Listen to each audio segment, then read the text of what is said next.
जय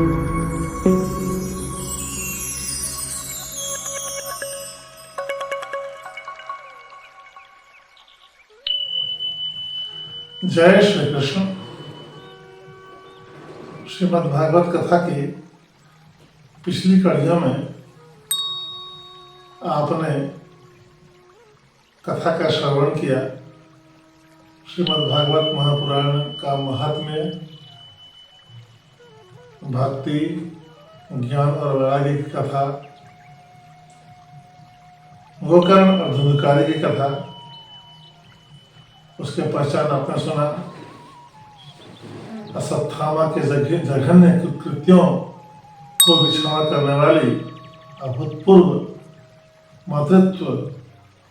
मातृवत्सलता की प्रतिमूर्ति कुंती की कथा और अश्वत्थामा का तिरस्कार करना।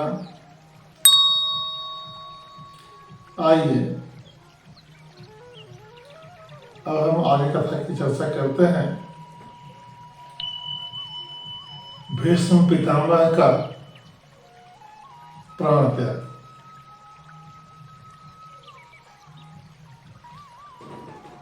भगवान श्री कृष्ण जाने को तैयार हैं हस्तिनापुर से निकलने के लिए, द्वारका जाने के लिए। ठीक उसी समय उत्तरा आती है। उत्तरा के घर की रक्षा करते हैं भगवान। फिर युधिष्ठिर जी भगवान श्री कृष्ण को रोक देते हैं, जाने से मना कर देते हैं।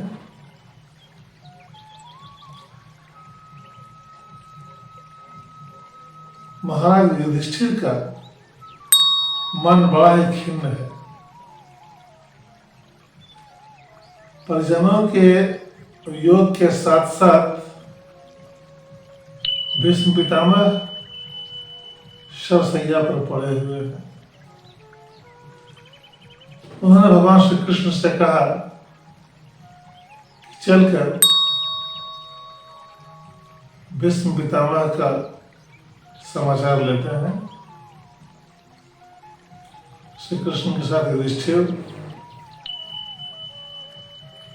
वहां गए जहां भीष्म पितामह शवशैया पर लेटे हुए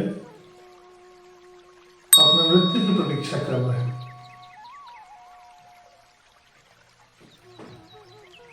जब युधिष्ठिर को आया हुआ भीष्म पितामह ने देखा तो उन्होंने कहा कि युधिष्ठिर, तुम हस्तिनापुर जैसे विशाल साम्राज्य के अधिपति हो। मैं तुम्हारा पितामह हूं। मेरा ये कर्तव्य है कि मैं अपने अंतिम समय में तुम्हें अपने अनुभवों की कुछ बातें बताऊं जो तुम्हारे लिए एक बड़े ज्ञान का काम करेगा।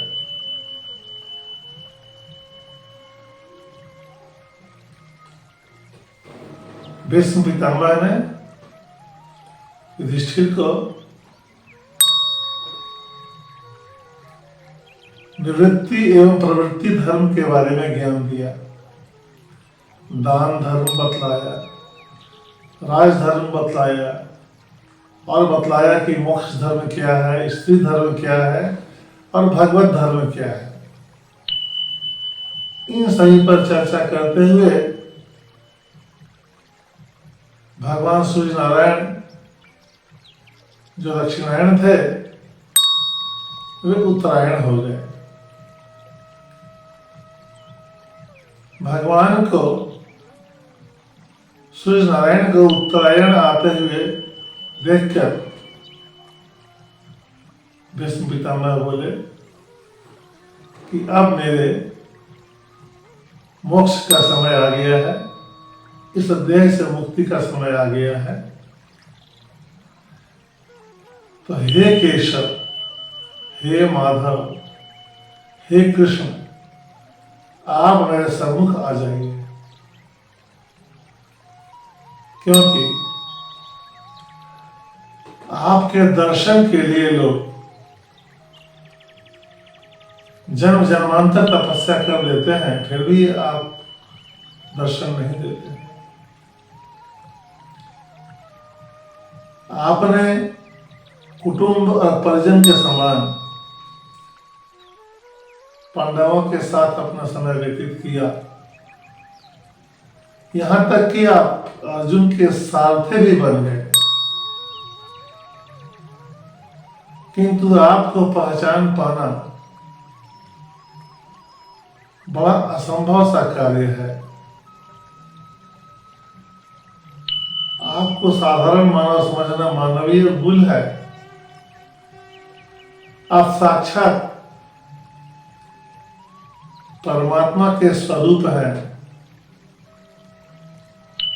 आप भगवान हरि के अवतार हैं। आप साक्षात नारायण हैं। आपको जान पाना इस पंचतत्व के शरीर से महा असंभव है। आपके गुणागार स्वरूप का वर्णन करना अत्यंत मुश्किल है, बहुत कठिन है। अनेकों तरह से भीष्म पितामह ने भगवान श्री कृष्ण की स्तुति की और अपनी चित्तवृत्तियों को सब ओर से हटाकर भगवान श्री कृष्ण में लीन कर दिया और फिर भगवान के स्वरूप में ही विलीन हो गए। इस प्रकार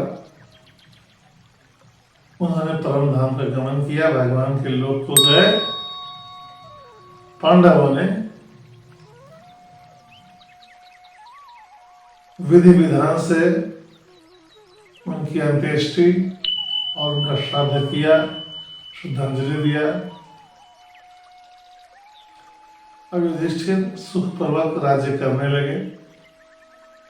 उनके राज्य में चारों ओर सुख और शांति थी।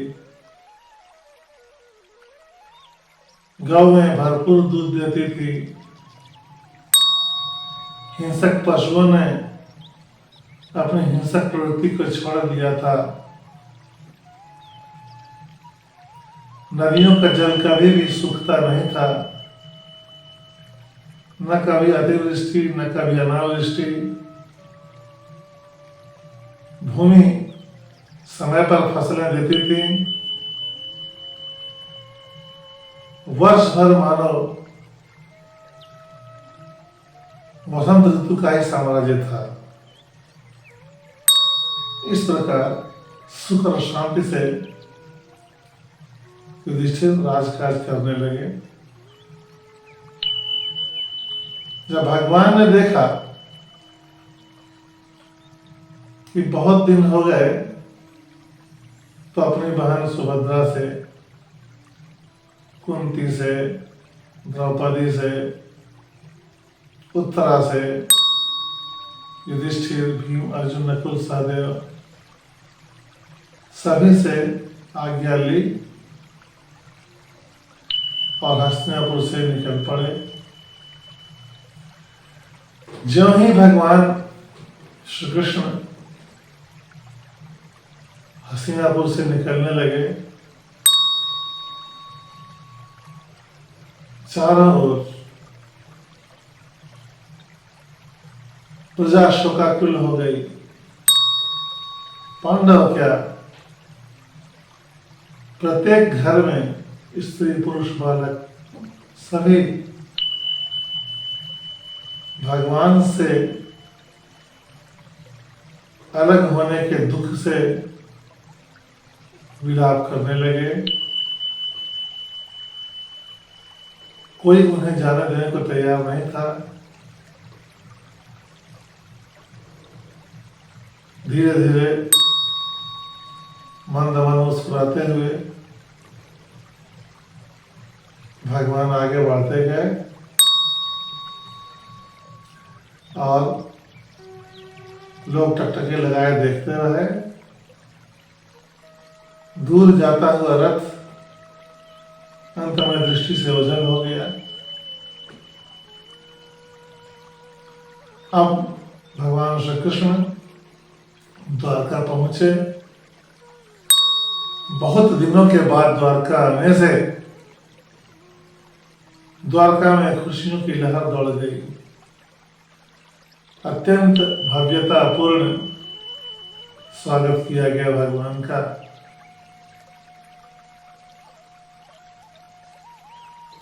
सर्वप्रथम वे अपने माता पिता के कक्ष में गए, पिता को प्रणाम किया,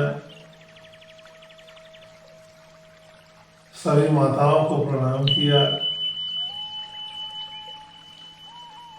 फिर 16,108 रानियों से मिलने के लिए आए। क्षण भर में उन्होंने अपने स्वरूप को इस प्रकार विस्तारित किया कि प्रत्येक रानी के पास एक एक भगवान श्री कृष्ण पहुंच गए और सभी को खुशी दी, प्रसन्नता दी।